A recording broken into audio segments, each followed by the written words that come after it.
Hello, everyone, and welcome to another episode of the Beyond Fulfillment podcast. I'm your host, Dave Goulas, and this week my guest is the co-founder of Luminaries Consulting, Holly LaBoda. Welcome, Holly. Thanks, Dave. Thanks for having me. Yeah, thanks so much for being here. Um, so Luminaries Consulting, can you tell us what that is and how it came to be? Yeah. So Luminaries Consulting is the consulting firm that I run with a partner. Her name is Sarah Black, and the two of us, we have spent most of our life in logistics, and so we are primarily focused on logistics, and also do some work in the perishable food and beverage kind of area. But what we kind of focus on is helping those like niches of clients keep and grow their ideal customers. So most of the time that looks like sales strategy development, sales process improvement, sales talent building, but also general strategy development, account management, leadership, things like that too. Okay. And so you had a long corporate career in logistics. What what made you decide to go out on your own when you started the Well, company?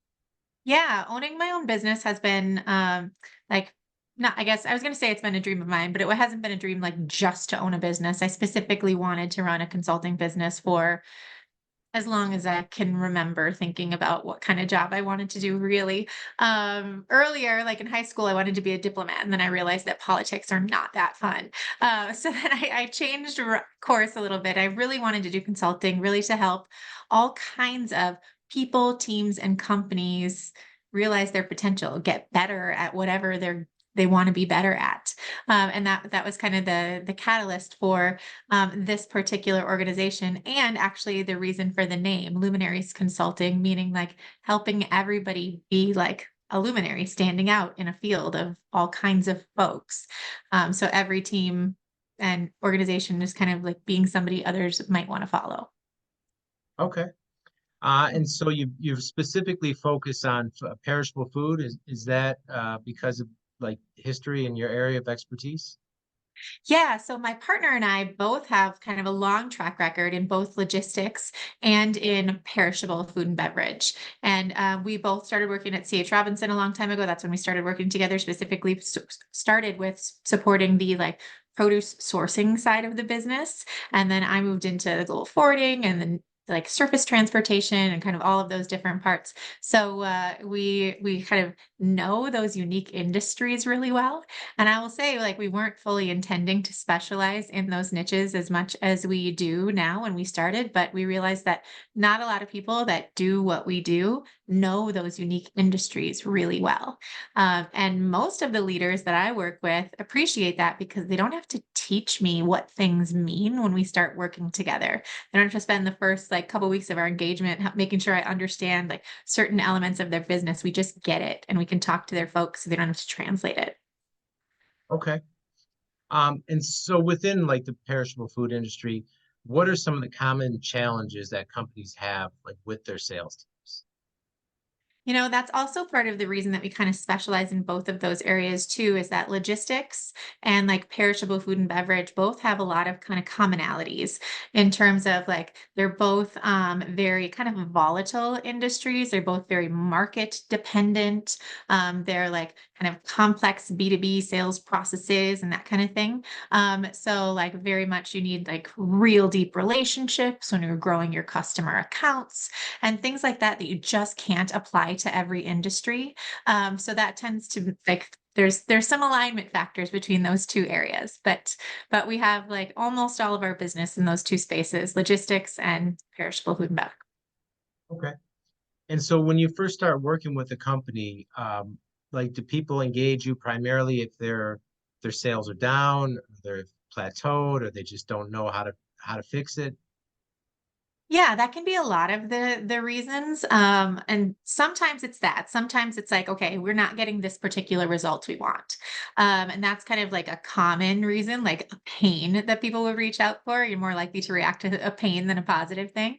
But we also work with people who have kind of been in this spot of like, okay, we're growing, but like all of a sudden, what we have been doing is not going to work for where we are today or where we want to go from here on out. So we have to change some things in our approach to the marketplace, in how we talk to our customers, and how our talent is structured, or the skills that they have to maybe like bring us kind of into this current state and prepare us for the future. So sometimes it's we're not getting results, and sometimes it's we are, and we need to figure out how to adjust so we continue to grow like that.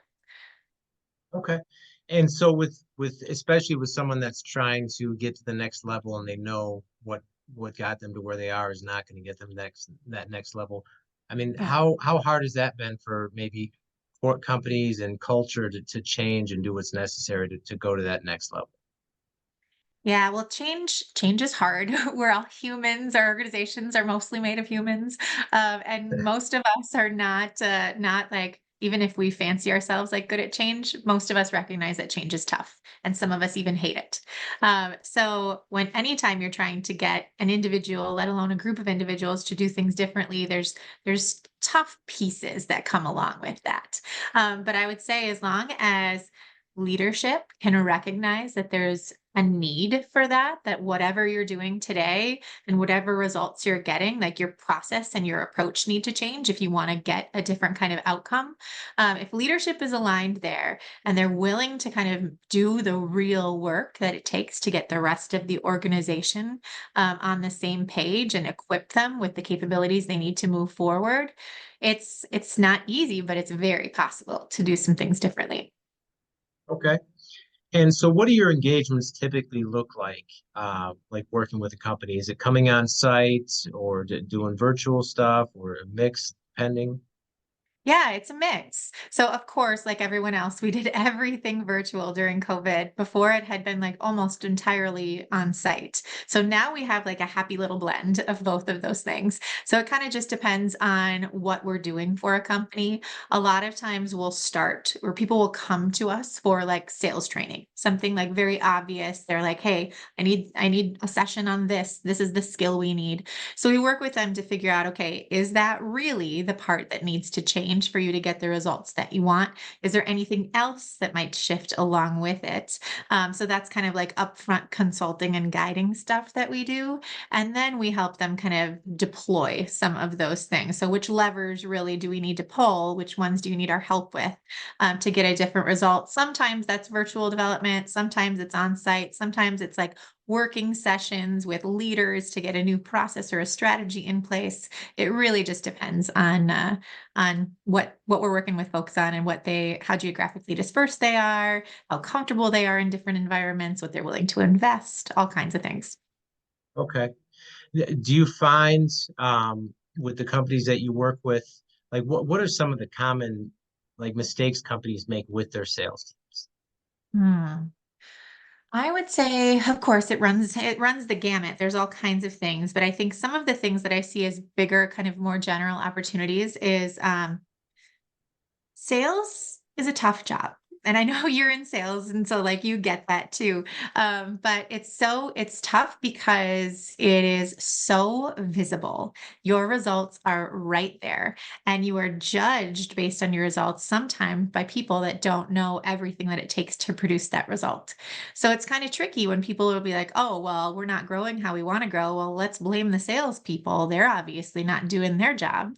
And sometimes that's the case. Usually that's not the case. Usually there's more to the story than that. So I think some of that, like what I see as the biggest challenge that's harder to overcome is people kind of jumping to one problem, one solution, and kind of pointing their finger at like, if that thing changes, we will get the results. Almost always it is not that simple. There are like there's a system set up that's creating the results that you want. So you have to look at it holistically if you want to be able to change. So if people are like too narrow in what they think the problem is and the approach is and the solution is, that is usually a missed opportunity. If they're willing to kind of step back and think about, okay, if this is what I want, here are all of the things that might need to adjust to get there, they're usually set up to go like down the right path.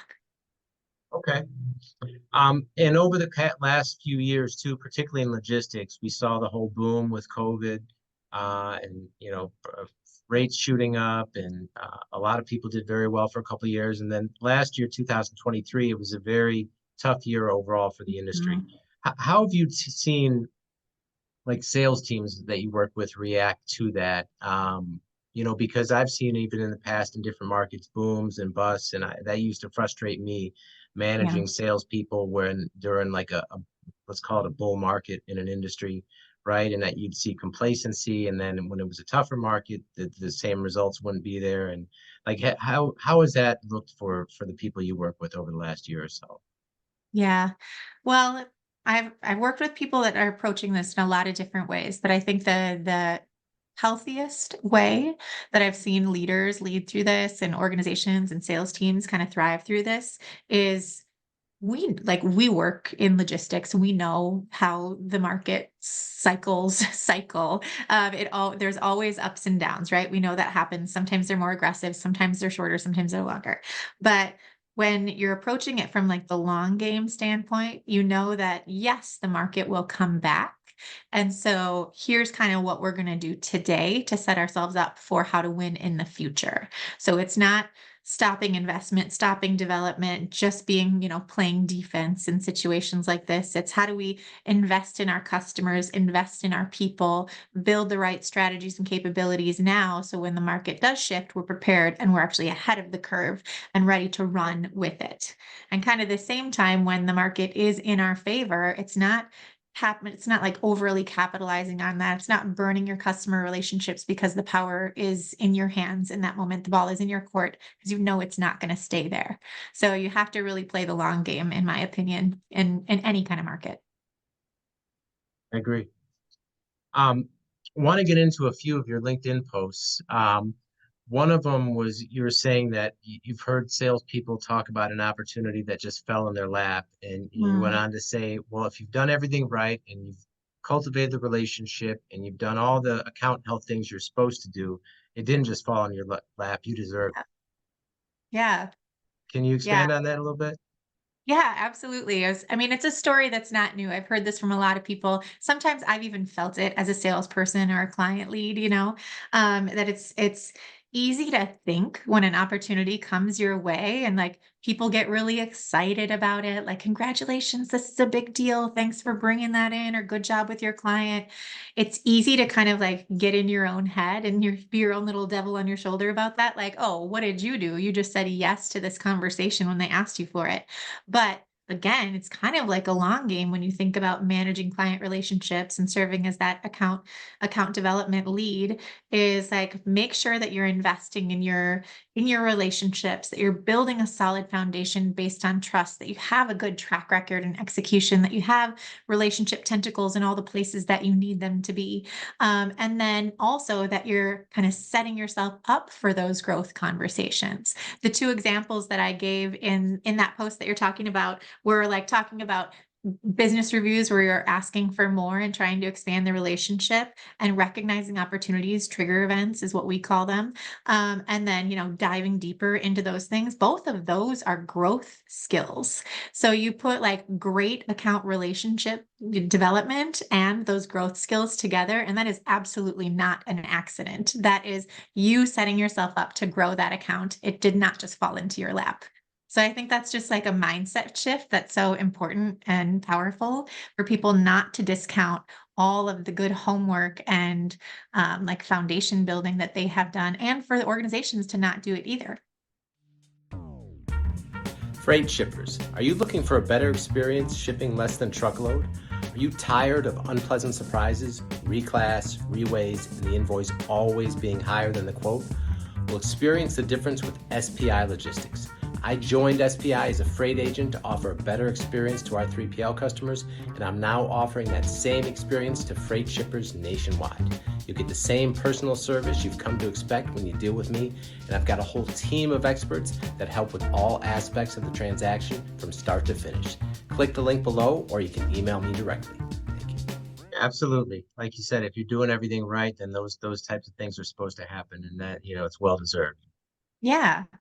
Yeah. Another a video you posted that I really liked where you were talking about salespeople asking for referrals. and Hmm. how so many don't do it. And the questions you were asked, and I was even asking myself, I was making a lot of notes. I was like, I'm not asking for enough referrals myself, but can you talk about why that's so underrated and what people can do to get more referrals? Yeah, absolutely. We work with we work referrals, that conversation, into a lot of what we do for both sales and account managers, because those referrals with happy customers are such a powerful and underutilized tool. I mean, all of us should do them more, and all of us probably don't do them enough. But if you think about like the last time you bought something, you maybe were kind of thinking about, okay, who have I heard about this from? Maybe it's from company's marketing. Maybe you heard about it from a friend. But if you saw something on a commercial versus you got, you took the word of your best friend who you trust, which one are you going to choose? Right? I mean, you're going to choose the one from like somebody who's recommending it, somebody that you already trust is kind of recommending you go down this path. Most of us would choose that. It makes the unfamiliar seem familiar because somebody that you know, like, and trust already is familiar with them.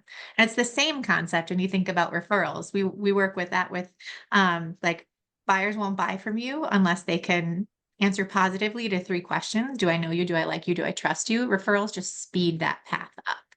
So there's really good structures and ways to do that, but the overall message is like ask for them more because they're a super powerful tool. And we give recommendations for how to do that to make that as easy as possible so it's not a burden for your customer and all of that stuff. But really, bottom line is just do it and do it more. Just do it. Ask for referrals. Got it. Yeah. Um, Another one too had to do with value proposition. And you said so many times companies can't even put their value prop in a way that is concise, compelling, and in the customer's language. Yeah. Can you talk about that a little bit? Yeah. Value props are tough. And actually, we have thought about coming up with a different expression for them because I feel like that word is used so differently by different people and different companies. Sometimes, like, folks will think of value props like you're kind of marketing language or like your features and benefits kind of stuff. And that's not what a value prop is. You have to make sure that you're focused on like what is the need that I'm addressing in the customer's mind, the problem or the opportunity. How does my solution like fit that? And what is the impact of that solution on that particular need? And if you can communicate that in a way that is clear and concise and compelling and in the customer's language, that just speeds up the connection process. And I think in that post you're talking about, I said that the powerful question that you want people to ask is, oh, yeah, how do you do that? So if you have a really great value prop that intrigues them enough to ask that question, you know that you're on the right track. And how central is that to what you do? Do you find yourself often having to revise a company's value prop or totally change it from what they've been using?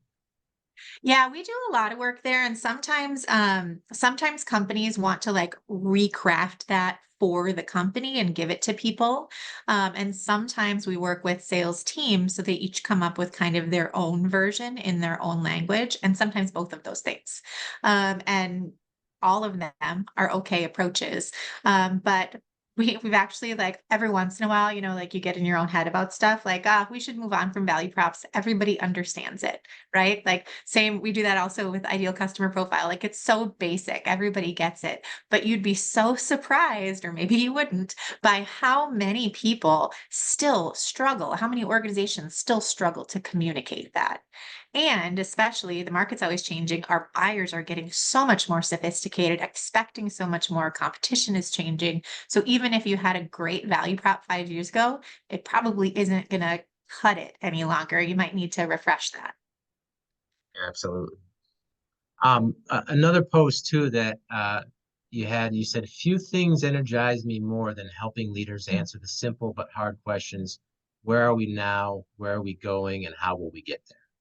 And I think that kind of speaks to, like you said, you've had this dream of being a consultant to help others. Can you just talk about like what it's been like over the past 6 years for you in this position? Yeah, yeah. I mean, that particular post was I just this last week I was on site with a client for a couple of days working their leaders through a strategy development session where they were kind of in this place that I was talking about earlier. Like we've had great growth, but here's where we want to go. So we know we can't just keep doing this if we want this different result.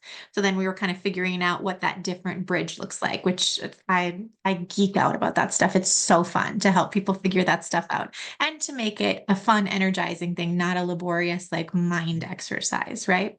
But that is definitely like a key part of why I wanted to do the work that I do and why my business partner and I love our jobs is that we help people kind of work through those things that are they're they're complicated, they're messy, but they don't have to be. And they're just so foundational to company success that if you figure them out and you get like a simple answer that like gives you that kind of light bulb aha moment, and then you can disseminate that and align your whole team to it, it's like, I mean, it's so powerful.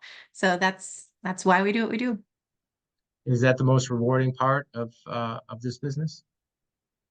um That is one of them. I would say the most rewarding part is when I get to hear about the success stories after the fact. So it's great that you liked this strategy session that we did, or it's great that your team was super energized and enthusiastic after this sales training. But when you tell me afterwards that, like, we got our whole team aligned and now we're hitting these different numbers, or one salesperson reaches out to me and says, like, you won't believe I'm actually getting responses to my email reach outs now, or like some of those kind of stories. I mean, those are the ones that like warm your heart up, you know? Sure. And then so what are you most excited about for the rest of 2020? Mhm. You know, I think it's an exciting year from a lot of fronts. Like I'm excited about the industries that we work in. Like there's hope on the horizon in terms of markets, especially in logistics. Most of the folks that I talk to are like thinking about like the second half of the year already and thinking about the market shifting, and that's exciting. I love to see my clients win, and in an environment where it's easier to win, it's more exciting that you can think about that. And internally, I'm really excited because this is a big year for Luminaries. We're launching some new products and services. We're launching some new different like flagship things that we used to offer kind of custom like private to clients. And we're kind of bringing those more broadly. So we've got some big things that are going on internally too, which is super exciting. Okay, so you're launching like it's like virtual sales training that public can purchase. Is that right? Yeah, yeah. So we have a like right at the beginning of COVID, like we hustled in like a couple of weeks into COVID. We launched an online platform called the Logistics Sales Academy that had kind of individual purchase like development solutions for people that are trying to sell differently yet can't do classroom kinds of experiences. And we've had that going for a while. We've used it for like client direct stuff, like where if your company wanted to do a sales training, like we could use it virtually for that. What we just launched at the beginning of this year, and we're still like putting a lot of energy and effort into building out, is a kind of a membership model called an all access pass for that. So we've built a bunch of kind of like bite-sized learning options. So 5 to 20 minute courses. Think like LinkedIn learning level, but more specific to our industry and to sales and account management and leadership. And so then that's something that like organizations can provide their teams as kind of an evergreen development solution that doesn't require a whole lot of lift on their part to get it up and running. Excellent. Okay. Yeah. And if people want to find out more about your company or the products that you offer, what's the best way they can do that? Well, we have our website, luminariesconsulting.com, that has more information, or you can find me on LinkedIn. I'm always happy to have a conversation and get to know more about your business, give you a free like consulting strategy session. I love that kind of stuff too. So our website or LinkedIn are the best places. Okay. We'll link those in the show notes. Holly, thank you so much for taking the time today. And that's all the time we have for now. We will see you next time. Thanks, Dave.